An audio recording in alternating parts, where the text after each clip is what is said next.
ঈদের দিন তাই আমি সকাল সকাল বের হয়ে গেলাম ঈদের নামাজের উদ্দেশ্যে। মাঠের কাছাকাছি যেতে আমার ছোটবেলার দিনের কথা মনে পড়ল। তখন আমার ঈদ হতো এই স্থানে, কারণ যখন ছোট ছিলাম তখন প্যান্ডেলের নিচে না গিয়ে এই জায়গায় বিভিন্ন খাওয়া দাওয়ার মাধ্যমে আমার ঈদ হয়ে যেত। এখন যেহেতু মোটামুটি বড় হয়ে গেছি, এজন্য আমি এখন রাস্তায় না দাঁড়িয়ে আমি চলে যাচ্ছি প্যান্ডেলের দিকে। প্যান্ডেলের নিচে যাওয়ার পর দেখতে পেলাম যে এবার প্যান্ডেল মানে সামিয়ানা করা হয় নাই।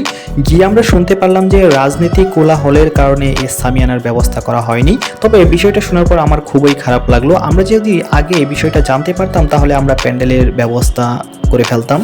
যাই হোক, এখন আর কি করা, যেহেতু সামিয়ানার ব্যবস্থা করা হয় নাই তাহলে এটার নিচে আজ নামাজ আদায় করতে হবে আমাদের এলাকার সকল মানুষকে।